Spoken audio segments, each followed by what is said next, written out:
अगर कोई कहे कि भुने चने बहुत हेल्दी होते हैं और इन्हें रोज़ खाना चाहिए, तो ये थोड़ा-सा मुश्किल हो जाता है कि रोज़ भुने चने खाएँ, है ना? लेकिन क्या होता है कि भुने चने के साथ में आज की जो सूजी की रेसिपी है ना, इसे आप ना 1 कटोरी क्या मतलब आप ज़्यादा ही खा जाएँगे, फिर भी आपको कम ही लगेगा। इतनी ज़्यादा टेस्टी और हेल्दी बनती है।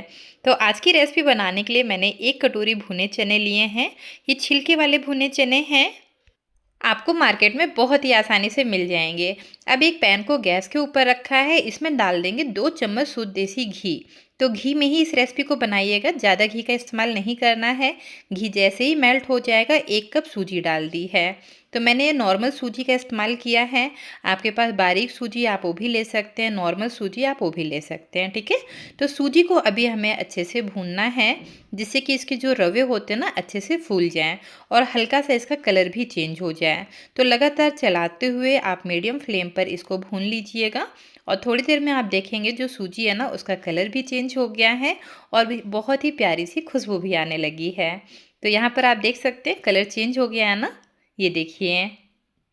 सूजी अगर आप अच्छे से भूनेंगे ना तो इसको आप लंबे समय के लिए स्टोर भी कर सकते हैं, बिल्कुल भी ख़राब नहीं होगी। और जब मन करे आप निकालिए खाइए, इतनी टेस्टी लगती है कि मैं अब क्या ही बताऊं। इसको बनाइएगा ज़रूर, क्योंकि ये टेस्टी होने के साथ साथ ये बहुत ज़्यादा हेल्दी भी है। तो यहाँ पर देखिए सूजी अच्छे से भुन चुकी है। अब इसे एक प्लेट में निकाल लेते हैं। तो अभी क्या है ना, ठंडी का टाइम चल रहा है तो सूजी बहुत जल्दी से ठंडी हो जाएगी।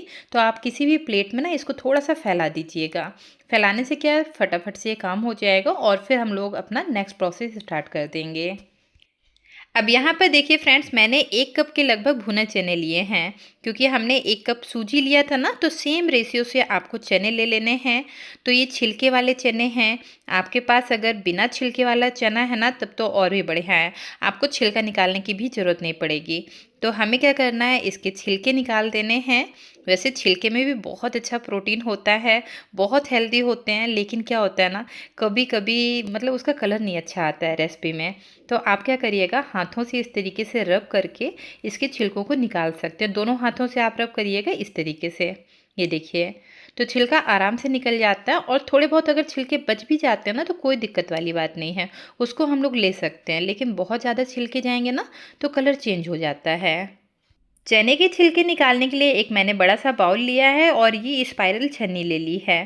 तो इससे क्या होता है, आपका फ्लोर भी गंदा नहीं होगा और आराम से आप छिलकों को अलग कर लेंगे। तो थोड़े थोड़े आप इसमें चने डालते जाइएगा, हल्का हल्का हिलाते जाइएगा। और अगर आपको लगता है छिलके लगे हुए हैं तो हाथ से इस तरीके से मसल कर आप उनको निकाल दीजिएगा। तो इस तरीके से ना इसके जो छिलके हैं बिल्कुल आराम से निकल जाते हैं। कई बार आपने किया होगा मूंगफली के छिलके अलग करने के लिए भी। और अगर आपके पास सूप है तो सूप से तो बहुत ही आराम से हो जाता है, लेकिन हाँ उससे फ्लोर वगैरह काफ़ी गंदा हो जाता है ना। तो ये देखिए बिल्कुल आसान सा तरीका है, इससे आप सभी छिलकों को अलग कर लेंगे। तो मैंने क्या किया है, इसी तरीके से सभी चनों को देखिए साफ़ करके अलग कर लिया है। और जो इसकी भूसी है ना, उसको चाहे तो आप जब आटा पिसाते हैं उसके साथ में डालकर आप पिसवा सकते हैं, ठीक है। लेकिन मैं क्या कर रही हूँ, उसको अभी हटा दे रही हूँ और इन चनों का हम लोग इस्तेमाल करेंगे। अब मैंने यहाँ पर एक बड़ा सा मिक्सी का जार लिया है, इन चनों को इसमें ट्रांसफ़र कर लेना है। इसी के साथ ही जो सूजी थी ना वो भी ठंडी हो चुकी है, तो उसको भी इसी में ऐड कर देते हैं। सूजी और चने की ये रेसिपी शायद ही आपने पहले कभी बनाई होगी, लेकिन एक बार बना लिया ना तो हमेशा बनाने लगेंगे। तो यहाँ पर देखिए सूजी ट्रांसफ़र करने के बाद 3 हरी इलायची मैंने डाल दी हैं छिलके के साथ में ही। और इसे आप अच्छे से पीस लीजिएगा। जितना बारीक आप कर सकते हैं उतना बारीक आप करिएगा, मिक्सी को थोड़ा सा रोक रोक के आप पीस लीजिएगा। तो अभी आप देख सकते हैं जो चने हैं सूजी हैं बिल्कुल एक साथ मिक्स हो गए हैं। और ये देखिए बिल्कुल से पाउडर फॉर्म में बन गया है। बिल्कुल तो मतलब आटे जैसा नहीं होता है, थोड़े से रवेदार ही रहेगा, बहुत ज़्यादा बारीक नहीं होगा क्योंकि हमने सूजी डाली है ना इसमें। तो बस अब हमें एक दूसरा मिक्सिंग बाउल लेना है और इसे छान लेते हैं, क्योंकि क्यों रिस्क लेना, अगर बताएं इसमें बड़े चंक्स आएंगे ना तो खाने में अच्छे नहीं लगेंगे। तो मोटे छेद वाली जो छन्नी होती है ना उससे आप इसको छान लीजिएगा। इस रेसिपी की खास बात पता है क्या है, कि अगर आपने सूजी को पहले से भून कर रखा होगा ना तो आपको ना गैस जलाने की भी ज़रूरत नहीं है। बिना गैस जलाए भी आप इस मिठाई को बना सकते हैं। कई बार हम लोग सूजी को भून कर रख लेते हैं ना, तो आप ना बिना गैस जलाए इसे बना सकते हैं। तो यहाँ पर देखिए हमने बढ़िया से इसको छान लिया है, जो बड़े टुकड़े हैं उसे अलग कर देंगे। और अब यहाँ पर लेते हैं मीठे के लिए मैंने 1 कप के लगभग मिश्री का पाउडर लिया है। जो मिश्री होती है ना वो ज़्यादा हेल्दी होती है चीनी की अपेक्षा। तो अगर आपके पास मिश्री है, धागे वाली जो मिश्री होती है ना, उसका धागा निकाल कर मिक्सी के जार में चला लिया है तो बिल्कुल से ये बारीक हो गई है पाउडर फॉर्म में। तो आप ना अगर मिश्री है तो मिश्री डाल दीजिएगा, और अगर मिश्री नहीं है तो आप चीनी का भी इस्तेमाल कर सकते हैं, लेकिन इसे भी हमें छान कर ही इस्तेमाल करना है। छानने से तो आपको पता ही है कि अगर कोई मिश्री का बड़ा टुकड़ा होगा ना तो बिल्कुल से अलग हो जाएगा। तो छान कर ही सभी चीज़ों को लेंगे ना तो खाने में टेस्ट मतलब बढ़ के आता है। नहीं तो अगर बड़े बड़े टुकड़े आते हैं ना तो खाने में अच्छा नहीं लगता है। तो इसको अच्छे से छान लिया है। अब इसमें बिल्कुल मावे जैसा टेस्ट देने के लिए आधा कप के लगभग मिल्क पाउडर ऐड कर देंगे। अगर आपके पास मिल्क पाउडर नहीं है तो आप यहाँ पर मलाई भी ऐड कर सकते हैं, उससे भी बढ़िया सा टेस्ट आ जाएगा। नहीं तो अगर आपके पास मावा है तो आप मावा भी डाल सकते हैं, ठीक है। तो इन सभी चीज़ों को हमें अच्छे से मिक्स कर देना है। मैंने आपको 3 ऑप्शन दिए हैं, अगर आपके पास इनमें से कोई भी चीज़ है ना आप उसको डाल सकते हैं। लेकिन क्या होता है, मिल्क पाउडर अधिकतर हमारे घर में होता है, और अगर आप मार्केट में लेने जाएंगे ना तो छोटे छोटे पाउच में भी आजकल मार्केट में मिल रहा है। तो आप ना मिल्क पाउडर डाल सकते हैं, नहीं तो और कोई चीज़ है आपके पास जैसे कि मैंने बताया मलाई है, मावा है, तो आप वो भी डाल सकते हैं। और इन सभी चीज़ों को अच्छे से मिक्स कर लेना है कि बिल्कुल से एक सार हो जाएं। बहुत सारी ऐसी मिठाइयाँ होती हैं जिनको कि सर्दियों में ही खाना चाहिए या गर्मियों में ही खाना चाहिए, लेकिन आज की जो रेसिपी है ना, इसको आप चाहे सर्दियों में खाएं या गर्मियों में खाएं, फ़ायदे आपको भरपूर मिलने वाले हैं। तो यहाँ पर सभी चीज़ों को मिक्स करने के बाद इसमें डाल देते हैं 4 चम्मच के लगभग पिघला हुआ घी। तो घी ही डालिएगा, घी से अच्छा स्वाद आएगा। और यहाँ पर आपको ये भी लग रहा होगा कि घी इनका पीला क्यों दिख रहा है, तो उसका रीज़न है, मेरे यहाँ गाय का दूध आता है और मैं अधिकतर घी घर पर ही बनाती हूँ, तो जिसकी वजह से इसका जो कलर है ना थोड़ा सा पीला हो जाता है। तो आप बिल्कुल भी ये मत सोचिएगा कि घी नहीं कुछ और है घी ही डाल रही हूँ। और इन्हें क्या करना है, अच्छे से मिक्स करना है। जैसे हम लोग मोयन देते हैं ना, तो अपनी उंगलियों की हेल्प से आप पूरा मतलब जो भी हमारा मिक्सचर है इसके साथ में घी को मिक्स कर दीजिएगा। अगर एक मुट्ठी बना रहे हैं ना तो देखिए कितनी बढ़िया से इसमें बाइंडिंग आने लगी है। तो इसी तरीके से आप इसको मिक्स कर लीजिएगा। अब मैंने आधा कप के लगभग उबला हुआ दूध लिया है, लेकिन ये रूम टेम्परेचर पर है, कच्चे दूध का इस्तेमाल नहीं करना है, ठीक है। तो थोड़ा थोड़ा दूध डालते जाना है और हाथों से अपने इसे अच्छे से मिक्स करना है। इससे क्या है, आपको पता भी चल जाएगा कि कितने हमें दूध का इस्तेमाल करना है। आगे मैं वीडियो में आपको ये भी दिखाऊंगी कि हमने कितना दूध इसमें डाल लिया है, ठीक है। तो एक साथ नहीं डालना है, एक साथ अगर डालेंगे ना तो हो सकता है मिक्सचर गीला हो जाए, ठीक है।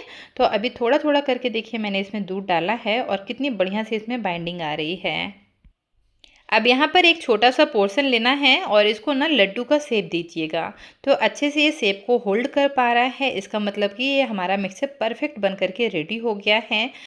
और यहाँ पर देखिए 2 से 3 चम्मच के लगभग दूध बच गया है, इसका हम लोग इस्तेमाल नहीं करेंगे, इसे साइड में रख देंगे।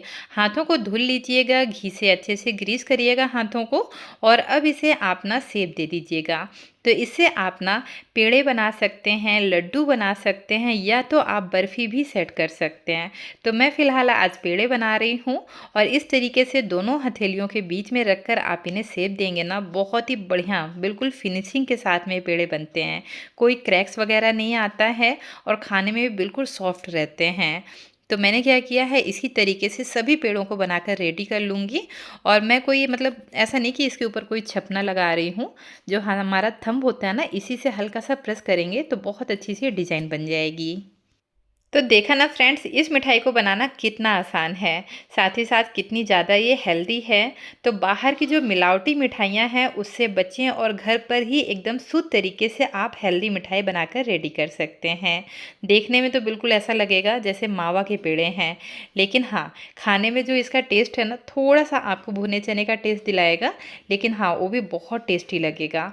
तो एक बार मेरे कहने पर इस मिठाई को बनाइएगा, और जब भी बनाइएगा अपना फीडबैक मेरे साथ ज़रूर शेयर करिएगा कि आज की ये मिठाई आपके घर में सभी को कैसी लगी। अब इसकी गार्निशिंग करने के लिए मैंने यहाँ पर ले लिया डेसिकेटेड कोकोनट। जो कोकोनट का बुरादा आता है ना, बस वही लिया है।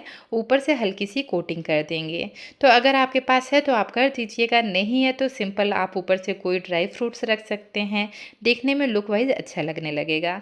तो मैंने तो फ़िलहाल इसमें ना डेसिकेटेड कोकोनट की कोटिंग कर दिया है और ये देखिए हमारे पेड़े कितने सुंदर लग रहे हैं। आगे मैं आपको तोड़ के भी दिखाऊंगी कि कितने ज़्यादा ये माउथ मेल्टिंग हैं और एकदम से सॉफ्ट बनते हैं। उम्मीद करती हूँ फ्रेंड्स आज की ये रेसिपी आप सभी को पसंद ज़रूर आई होगी। पसंद आए तो वीडियो को लाइक करिएगा, फैमिली, फ्रेंड्स और रिश्तेदारों के साथ शेयर करना बिल्कुल भी मत भूलिएगा। और हाँ फ्रेंड्स, आप सभी से एक छोटी सी रिक्वेस्ट है, अगर आप मेरे चैनल पर नए हैं, पहली बार आए हैं तो चैनल को सब्सक्राइब ज़रूर कर लें।